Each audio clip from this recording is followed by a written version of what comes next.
എമ്പുരാൻ, തുടരും, ലോക.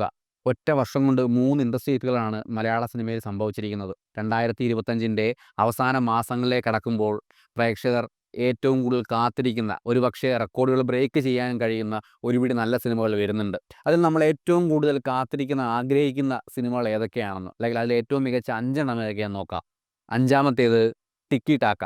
അഡ്വഞ്ചേഴ്സ് ഓമനക്കുട്ടൻ, ഇബ്ലീസ് എന്നീ സിനിമകൾക്ക് ശേഷം രോഹിത് ദിയസും ആസിഫ് അലിയും ഒന്നിക്കുന്ന മൂന്നാമത്തെ സിനിമയാണ് ടിക്കി ടാക്ക. സിനിമ ക്രിസ്മസ് റിലീസായി തിയേറ്ററിലെത്തുമെന്നാണ് പ്രതീക്ഷിക്കുന്നത്. നാലാമത്തേത് കാന്താര ചാപ്റ്റർ 1.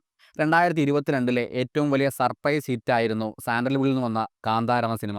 അതിൻ്റെ പ്രീക്വൽ, അതിൻ്റെ ഒന്നാം ഭാഗം എന്ന നിലയ്ക്കാണ് കാന്താര ചാപ്റ്റർ 1 വരാൻ പോകുന്നത്. കൊളോണിയൽ കാലഘട്ടത്തിന് മുമ്പ് കദംബ വംശത്തിൻ്റെ കഥയുമായിട്ടാണ് ഇത്തവണ കാന്താരയിൽ ഋഷഭ് ഷെട്ടി എത്തുന്നത്. സിനിമ ഒക്ടോബർ 2-ന് തിയേറ്ററിലെത്തുന്നു. മാസ്റ്റർ കാസ്മാനായ ജെയിംസ് കാമറൂണിൻ്റെ അവതാർ ഫയർ ആൻഡ് ആഷ്. ഇത്തവണ മനുഷ്യർക്ക് പകരം നവി ട്രൈബിൽ തന്നെ പെടുന്ന ആഷ് പീപ്പിളാണ് വില്ലന്മാരെ എത്തുന്നത്. ജെയിംസ് കാമറൂണിൻ്റെ ഈ മൂന്നാം ചിത്രം ഡിസംബർ 17-ന് റിലീസ് ചെയ്യുന്നു.